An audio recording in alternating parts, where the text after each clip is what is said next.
እምነት ብቻ እንጂ ሌላ ነገር ምንም አያስፈልግም የሚል ትምህርት አላቸው። የዚህ በቀኝ የተሰቀለው ወንበዴ የመስቀል አኗኗሩ ምን ይመስል ነበረ?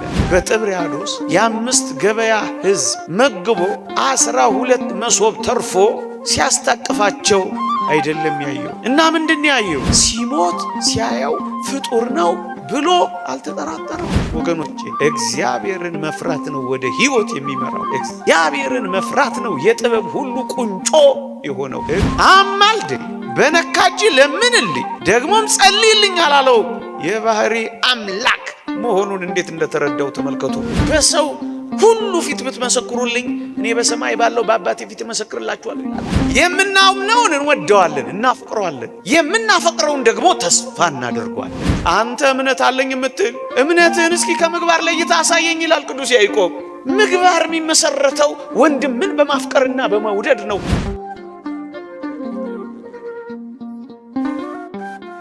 ከቤተ ክርስቲያን አስተምህሮ ውጭ ያሉ እኛ ለመዳን፣ እኛ መንግሥተ ሰማያት ለመግባት፣ እኛ በእግዚአብሔር ቀኝ ለመቆም፣ እኛ መዳናችንን ፍጹም ለማድረግ እምነት ብቻ ነው እንጂ የእነሱ አባባል ነው ማመን ብቻ ነው እንጂ የሚጠበቅብን መልካም ሥራ መስራትን፣ ጥምቀት መጠመቅን፣ ሥጋውንና ደሙን ወይም ቁርባን መቀበልን፣ ደግሞም ኦርቶዶክሳውያን እንደምንለው በተጋድሎ ሕይወት መጽናትን አያስፈልግም። በዋናነት ማመን ብቻ ነው የሚጠበቅብን የሚል ትምህርት አላቸው።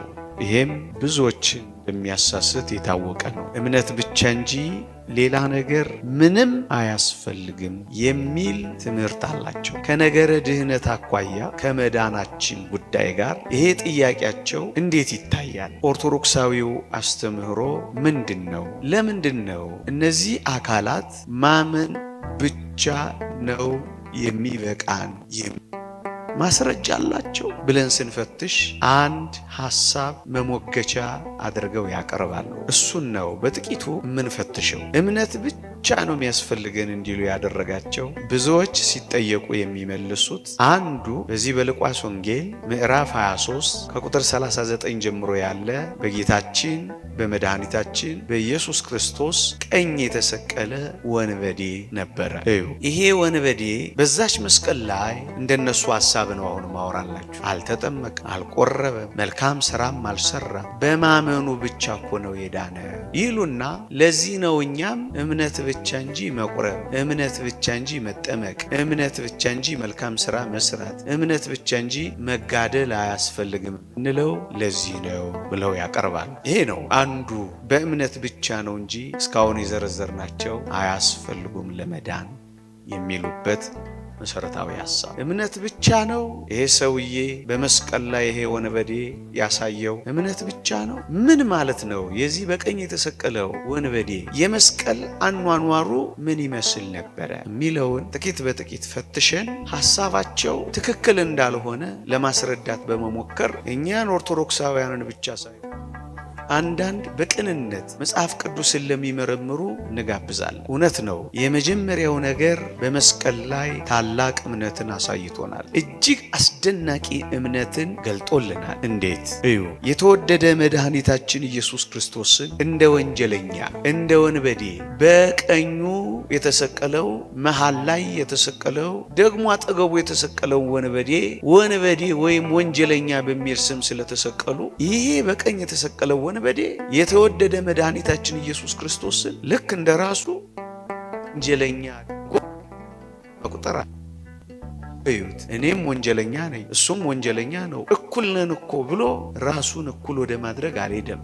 ይልቅስ ምን አለ? ጌታ ሆይ አለው እንጂ በመስቀል ላይ ስለተሰቀለ ዓለም ሁሉ ስለጠላው እንደ ወንጀለኛ ስለሰቀለው ይህንን ጌታ ወንጀለኛ ወንበዴ ለማድረግ አልደፈረም። ወይም አንተም ወንበዴ እኔም ወንበዴ እያለ ራሱን ከጌታችን ጋር ሊያስተካክል አልፈለገም። ይልቅስ ጌታ ሆይ እያለ ጌትነቱን እየገለጸ እምነቱን አሳወቀ። አንድ ሁለተኛ፣ አሁን የተወደደ መድኃኒታችን ኢየሱስ ክርስቶስን በመስቀል ላይ እያየው ያለው የወርቅ አክሊል ደፍቶ በትረ መንግሥት ይዞ ወይም ንጉሥ ዳዊት ሶሎሞንም ለዙፋናቸው ከሊባኖስ የሚያስመጡት የዝግባ ዙፋን ላይ ተቀምጦ አይደለም ያየው፣ እርጥብ መስቀል ላይ ሆኖ ነው በመንግስት በመጣ ጊዜ አስበኝ ያለው። እዩ የሾህ አክሊል ደፍቶ ነው ያየው። ዘውድ አልደፋ፣ ካባ አላረገም።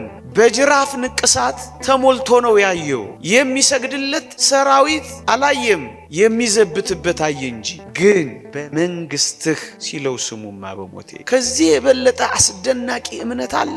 ባለመንግስት መሆኑ፣ ባለስልጣን መሆኑ፣ ባለሟሎች ያሉት ጌታ መሆኑን እንዴት እንዳመነ ተመልከቱ። ይሄ ብቻ አይደለም። እንደ አይሁድና እንደ ደጋግ ሐዋርያት የተወደዳችሁ ኦርቶዶክሳውያን 12 ዓመት ደም ሲፈሳት የነበረችውን የዮስቲናን ደም ሲያስቆም አይደለም ያየው ይሄ ሰው። እና ምንድን ያየው? ደሙ ሲፈስ፣ በአፍንጫው ሲፈስ፣ በአፉ ደም ሲሞላ፣ ከራሱ ደም ሲትጎለጎል፣ አይኑን ሲጋርደው በሙሉ በደም ተለውሶ ነው ያየው። ደም ሲያስቆም አይደለም ያየው። ይህ ምን አይነት አስደናቂ እምነት ነው! ደም ያስቆመው ደም ሲፈሰው አይቶ ነው ያመነው። ይህ ምንኛ አስደናቂ ነው ወገኖቼ! ደም ሲያስቆም ማመን አንድ ነገር ነው። ደሙ ሲፈስ ማመን ግን ምን ያክል አስደናቂ ነው! ለዚህ ነው በመስቀል ላይ አስደናቂ እምነት ነው ያሳየው ያልኳችሁ።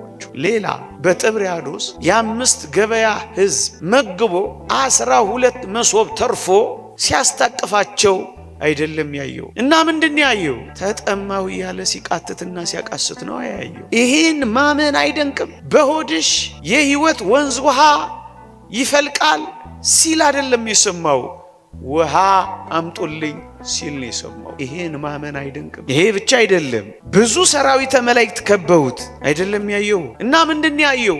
ብቻውን ሲተው ነው ያዩት። ወይም በደብረ ታቦር ካንተ ወዴትም አንሄድም አንተውህም ሲሉት አይደለም የሰማው። እና ምንድነው? ብቻውን ተትቶ አምላኬ አምላኬ ስለምን ተውኸኝ ሲል ነው የሰማው። እዚያ አብረንህ እንኑር ሲሉት አልሰማም በደብረ ታቦር። እናስ ሁሉም ትተውት ሲሸሹ ነው ያየው። ይሄንን ማመን አያስደንቅም? የተወደዳችሁ ኦርቶዶክሳውያን፣ መድኃኒታችን ብዙዎችን ከስቃያቸው ረፍት ሲሰጣቸው፣ ከአጋንንት ሲያሳርፋቸው፣ መቃብራት ላይ ራሳቸውን ከሚቧጭሩ ብረር ከሚላቸው ሲያሳርፋቸው፣ አረፋ ከሚደፍቃቸው ነፃ ሲያወጣቸው፣ ጨረቃ እየወጣ ሲጥላቸው፣ ደግሞ ወደ ቀለባቸው ሲመልሳቸው፣ ከሚያሰቃያቸው ሲያድናቸው አይደለም ያየው። እና ምንድን ያየው? ይልቅስ በጽኑ ሲሰቃይ ነው ያየው። የተሰቃየውን ማመን አይበልጥ? ይሄ ነው እኮ እምነት የሚባለው ኦርቶዶክሳውያን። እምነት የሚባለው የተሰቃየውን ጭምር ማመን ነው። ስቅይት ውስጥ ያለውን ጭምር መቀበል ነው። እየተሰቃየንም ቢሆን ማመን ነው እምነት የሚባለው። አስደናቂው እምነት ይሄ ነው ወገኖቼ፣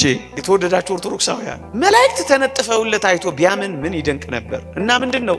መሬት ለመሬት ሲጎተትና ሲነጠፍ እኮ ነው ያየው። ታዲያ ይህ እምነት አስደናቂ እምነት አይደለም? የተወደዳችሁ ኦርቶዶክሳውያን፣ በደብረ ታቦር ፊቱ እንደ ፀሐይ ሲያበራ፣ ልብሱ ብቻ አይደለም ኮነ ጻዳ ከመበረድ እንደ በረዶ ነጭ ሆኖ አይደለም ያየው። እናስ በደም ርሶን ያየው። ታቦር ላይ እንደዛ ያዩት ሲሸሹ እግዚአብሔር ያሳያችሁ። እነሱን ለመውቀስ ፈልጌ አይደለም። በመስቀል ላይ ግን ልባ የሆነውን ማመን እንዴት አስደናቂ እምነት ነው! አዎን እምነትንም አሳይቶናል። አስደናቂ እምነትን አሳይቶናል። አስደናቂ እምነትን አሳይቶናል።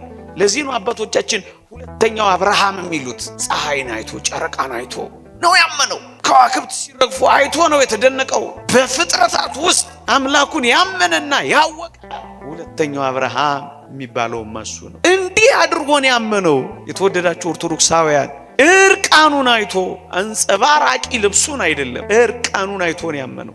አስደናቂ እምነት አለ። አዎን አስደናቂ እምነት ነው እንጂ ያሳየን።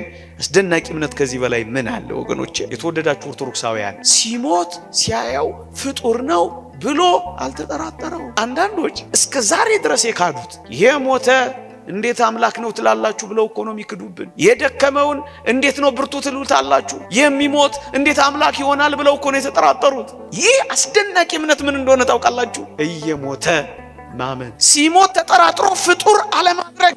ይህ አስደናቂ እምነት ነው። ምን አለው? በመንግስት በመጣ ጊዜ አስበኝ አለው። ባለ መንግስት መሆኑን፣ አስገቢ አስወጪ፣ ከፋች ዘጊ፣ ፈራጅ መሆኑን እኮ ነው ያወጀው። በመንግስትህ የመንግስት ባለቤት ነህ አለው። አንተ ከጥንት ምድርን ፈጥረሃል፣ ሰማያትም የእጆች ስራዎች ናቸው የሚለውን ቃል ከቶም አላነበበም። ጌታ ሆይ አምላክህ ዙፋንህ የዘላለም ዙፋን ነው የሚለውን ጥቅስ ቅዱስ ጳውሎስ አልጻፈለትም ነበር። የዕብራውያንን መልእክት እንደኔና እንደናንተ ቁጭ ብሎም አልተማረም ነበር። ግንስ በመንግስት አለዋል። ሰው መሆኑን አይተው ተሰናክለዋል። እንደ አይሁድ ደግሞ እንዳንዳንድ መናፍቃን ሲሞት ሲያዩት ፍጡር አድርገውታል፣ ነብይ ብቻ አድርገውታል። የዚህ ሰው እምነት እንዴት አስደናቂ እንደሆነ ተመልከቱት። በመንግስትህ መስቀሉን መንግስት አድርጎታል። ሕፃን ተወልዶልናል፣ ወንድ ልጅም ተሰጥቶናል፣ አለቅነትም በጫንቃው ላይ ይሆናል። በመስቀል ላይ ያለው ባለመንግስት መሆኑን አውቋል። መስቀሉ ህዝቡን ነፃ የሚያወጣበት ዙፋን እንደሆነ አውቋል። ገነትን የሚከፍታት ሲኦልን የሚበዘብዛት ነው ለካ መስቀል ላይ ያለው። በመንግስትህ አለው። በእኔ የማይሰናከለው ቢኖር ብፁዕ ነው። ደግሞስ የተወደዳችሁ ኦርቶዶክሳውያን ታስታውሳላችሁ፣ ጌታችን በመስቀል ላይ የሚያደርጉትን አያውቁምና ይቅር በላቸው ብሎ ሲጮህና ሲለምን ሰምቶታል። ግንስ ጌታ ሆይ በል እንግዲህ ለነሱ ከለመንክላቸው ለኔም በነካጅህ ለምንልኝ አማልደኝ ሲለው እኮ አትሰሙም። ኦርቶዶክሳውያን እንዴት ያለ አስደናቂ እምነት እንደሆነ የምትረዱት። አስበኝ ነው ያለው። ምን ማለት ነው? አማልደኝ፣ በነካጅህ ለምንልኝ፣ ደግሞም ጸልይልኝ አላለው። የባህሪ አምላክ መሆኑን እንዴት እንደተረዳው ተመልከቱ። አስበኝ። ለዚህ እኮ ነው እኛ ሲሞት ስናየው ፍጡር ያላደረግነው፣ ሲጸልይና ሲለምን ስናየው አማላጅ የማናደርገው እኮ ለዚህ ነው ወገኖቼ። አስበኝ የምንለው ይህንን ብቻ አይደለም። ታዲያስ ሌላ ምን አሳይቶናል ይህ ሰው? ከዚህ አስደናቂ እምነት ባሻገር የተወደዳችሁ ኦርቶዶክሳውያን ልክ ነው አምኗል። ብቻ ግን አይደለም። እነሱ እዚህ ላይ ብቻ አቁመዋል። እንደውም ይህን ያህልም አይመረምሩትም፣ ምን በወጣቸው አይፈትሹትም። አምኗል። ይሄ ብቻ አይደለም። እናማ የመጀመሪያው ነጥብ አንድን ሰው ወደ ሕይወት የሚመራው ለመዳን የሚያበቃው ምንድነው ካላችሁኝ፣ የእግዚአብሔር ቃል እንዲህ ይላል። መጽሐፈ ምሳሌ ምዕራፍ 19 ቁጥር 23 ላይ እግዚአብሔርን መፍራት ወደ ሕይወት ይመራል፣ የሚፈራውም ጠግቦ ይኖራል፣ ክፉ ነገር ማያገኘውም ይላል። ይሄንን ወንበዴ ወደ ሕይወት የመራው ምንድነው ካላችሁኝ፣ ማመኑ ብቻ አይደለም። እናስ እግዚአብሔርን መፍራት በልቡ አድሯል። እግዚአብሔርን መፍራቱ ወደ ሕይወት መርቶታል። ወገኖቼ እግዚአብሔርን መፍራት ነው ወደ ሕይወት የሚመራው። እግዚአብሔርን መፍራት ነው የጥበብ ሁሉ ቁንጮ የሆነው። እግዚአብሔርን ስለፈራ ወደ ሕይወት መግባት አግኝቷል። እግዚአብሔርን ስለፈራ ክፉ ነገር ሁሉ ድኗል። እግዚአብሔርን መፍራቱን ልታሳየን አለ። አዎ እዛው የሉቃስ ወንጌል ምዕራፍ 23 ከቁጥር 39 ጀምሮ አንብቡት። ምን ይላል መሰላችሁ? ጓደኛውን ምን አለው? ክርስቶስን ምን አለው? ጓደኛው በግራ የተሰቀለው አንተ አለው ከመስቀል ላይ ውረድ እኛንም አድነን ብሎ እየሞተ ያለውን ክርስቶስን ይዘበዝበው ጀመር። አንተ ክርስቶስ ከሆንክ ውረድ ይለው ጀመር። ይህኛው በቀኝ የተሰቀለው ምን አለ መሰላችሁ? አንተ አለው ጓደኛው፣ የብዙ ጊዜ ባልንጀራው፣ አንተ እንደዚህ ባለ ፍርድ ሳለህ እግዚአብሔርን ከቶ አትፈራውምን አይለው መሰላችሁ? አያችሁ፣ ወደ መዳን ያመጣው ማመኑ መሰላችሁ? ካመነው በኋላ እግዚአብሔርን በመፍራት መኖሩን ገልጧል። እግዚአብሔርን መፍራቱ ወደ ሕይወት መርቶታል። የልብ ፍርሃቱን ክርስቶስ አውቆለታል። እግዚአብሔርን የሚፈሩ ሁሉ ለሱ እንደሚገዙ እግዚአብሔር ያውቀዋል። ከቶ አትፈራውም? ያኛውን እኮ ነው እንደዚህ የሚለው፣ አንተ እንደዚህ ባለ ፍርድ ውስጥ ሆነ እንኳን እግዚአብሔርን አትፈራውም ወይ? እግዚአብሔር እኮ ነው። ፍራው። ምን አረገ? እግዚአብሔርን ፈራ። አንድ ሁለተኛስ ይሄ ብቻ አይደለም። ሌላስ ጽኑ የሆነ ጸጸት ደግሞ አድሮበታል። ምን ማለት ነው? ራሱን ወቅሷል፣ ንስሐ ገብቷል። ይሄንን ማሳየት ይቻላል። አዎ ምን ይላል መሰላችሁ? እንዲህ ይላል። እዚያው የሰጧችሁ ጥቅስ ላይ አንብቡት። እንዲህ ይላል፣ ለጸጸትና ለንስሐ በመብቃቱ ሌላውን ሁሉ እንዲቀበል እግዚአብሔር ያደርገዋል። ምክንያቱም በራሱ ላይ መፍረድ ጀምሯል። ይህ ወንበዴ እንዴት ብሎ እንዲህ ይላል፣ እኛስ ስላደረግነው የሚገባንን እንቀበላለን። ይህ ሰው ግን እኮ ንጹሕ ነው አለዋ። እኛስ አድርገነዋል፣ ፍርድ ይገባናል አይል መሰላችሁ? ንስሐ ማለት ከዚህ ነው የሚጀምረው።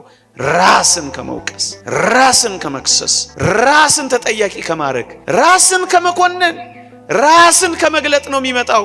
ሁለተኛ በዚያች በመስቀል በዛች 3 ሰዓት ውስጥ ራሱን ወቅሷል። ያደረገውን ኮንኗል። ያለፈ ሕይወቱን አውግዟል።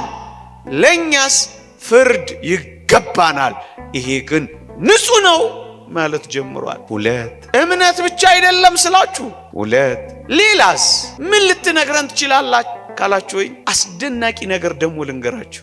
ምን? ይህ ሰው ጌታችን መድኃኒታችን ኢየሱስ ክርስቶስን መስቀል ላይ ነው ያየው፣ ያወቀው። አጠገቡ ነው የሆነው። ብዙ ዘመን ባልንጀራ የሆነው አጠገቡ አለ። መስቀል እንዴት እንደለያቸው ተመልከቱ። መስቀሉን ክርስቶስን የሚያስቀድሙ ሰዎች ሁሉ ከዓለም ለመለየት ይችላሉ፣ ፈቀቅ ይላሉ፣ ከዓለም ጋር አይስማሙም። እንዴት እንደማይስማማ ተመልከቱ። ምን እንዳደረገ ግን ታውቃላችሁ? በሶስተኝነት እንዲህ ይላል፣ ስለ ጌታችን ስለ መድኃኒታችን ስለ ኢየሱስ ክርስቶስ ንጽሕና የሚመሰክር በታጣበት በዚያ ሰዓት ምስክር ሰማዕት ሆኖ ቀርቧል። ደግሞ አለው ምስክር ሆኗል። ሰማዕት ማለት እኮ ምስክር ነው። ከመስቀል የመውረድ እድል ቢኖረው እንኳን ላይወርድ ምስክር መሆን ጀምሯል። ምን ብሎ መሰከረ? አንብቡት እዛው ጥቅስ ላይ እንዲህ ይላል፣ ይህ ግን ምንም ክፋት አላደረገም፣ ንጹሕ ነው ብሎ አይሁድንም ሮማውያንን ይሄን ዓለም ሁሉ ተቃውሟል። በሐሰት የከሰሱትን እውነተኛ እንደሆነ መስክሯል። ሐዋርያት መመስከር ያልቻሉትን መስክሯል። ምንም ክፋት አላደረገም። ይህ እኮ ፍጹም ትምህርት እኮ ነው። ኃጢአት የሚባል አላደረገም፣ ክፋት የሚባል የለውም። ንጹሕ በግ ነው ብሎ እኮ ነው የመሰከረው። ከዚህ የበለጠ ምስክርነት ምን አለ? ምስክርነት እኮ ከዚህ ነው የሚነሳው። ምንም ክፋት አላደረገም። ይህ ምስክርነት ምን አደረገው? በዚህ እውነትን እየመሰከረ አይሁድንም ሮማውያንንም ያንን ሕዝብ ሁሉ ወቀሰ። መስቀል ላይ እምነት ብቻ እንዳይመስልህ፣ ምስክርነቱንም ስማው እንጂ ሰማዕትነቱንም ስማው እንጂ። እግዚአብሔር ቃል ይሄ ለመዳን ያበቃል ይላል። አዎ ምን ይላል? እንዲህ ይላል። የሮሜ መልእክት ምዕራፍ 10 ቁጥር 10 ላይ እንዲህ ይላል፣ ሰው በልቡ አምኖ ይጸድቃልና በአፉ መስክሮ ይድናልና ይላል። ምስክርነት ያድናል። ሰማዕት ሆኖ በሰው ሁሉ ፊት ብትመሰክሩልኝ እኔ በሰማይ ባለው በአባቴ ፊት እመሰክርላችኋለሁ ይላል። ምስክርነት አድኖታል። ሌላስ ከዚህ በላይ ልንናገርለት የሚገባው ነገር አለ? አዎ አለ። እምነት ብቻ ነው የሚመስላችሁ አንዳንዶች፣ አይደለም። ጥልቅ ሕይወትን በዚህች አጭር ሰዓት ላይ ያሳየ አስደናቂ ሰው ሆኗል። ይህ ሰው ምን አሳየን? ይህ ሰው በአጭር ሰዓት አስደናቂውን የአዲስ ኪዳን የክርስትና ሕይወት እንደገለጠ ታውቃላችሁ ኦርቶዶክሳዊ። ምን ላንሳላችሁ? እየተሰቃየ ያለውን ማኑ እምነት፣ ተስፋ፣ ፍቅር፣ እነዚህ 3ቱ ጸንተው ይኖራሉ ይላል አይልም? ተስፋ ምን የሚል ተስፋ? በመንግስት በመጣ ጊዜ አስብ የሚል ተስፋ። ከዚህ ተስፋ የሚበልጥ ምን ተስፋ አለ? እምነት ማለት እኮ ያላዩትን ማመንና መቀበል እኮ ነው። ከዚህ የበለጠ ተስፋ አለ? መጽሐፍ ቅዱስ ከዚህ የበለጠ ስብከት አለ? እምነት፣ ተስፋ። የምናምነውን እንወደዋለን፣ እናፈቅረዋለን። የምናፈቅረውን ደግሞ ተስፋ እናደርገዋለን። በቃ በእነዚህ በ3ቱ ነው የጸናው እኮ ነው የሚለው። ይሄን ጽናት መስቀል ላይ አሳይቶታል። ፍቅርስ እንዴት ይደንቃል! በምን ፍቅር ተገልጧል? ጓደኛውን መምከሩ ነው። ለማስተማር ሥራ መጀመሩ ነው። አንተ በዚህ ፍርድ ላይ ያለህ እግዚአብሔርን አትፈራውምን እያለ እኮ ወንድሙን ማስተማር ጀምሯል። ይህ ምንድነው? ፍቅረ ቢጽ አይደለምን? ወንድምን መውደድ። ድነት በሁለቱ ምሰሶዎች ላይ እኮ ነው ያሉት። በምንና በምን? በእምነትና በፍቅር። መጽሐፍ ቅዱስን በሙሉ ተመልከቱት። ድነትን በእነዚህ ሲፈጽም ታዩታላችሁ። አንተ እምነት አለኝ የምትል እምነትህን እስኪ ከምግባር ለይታ አሳየኝ ይላል ቅዱስ ያዕቆብ።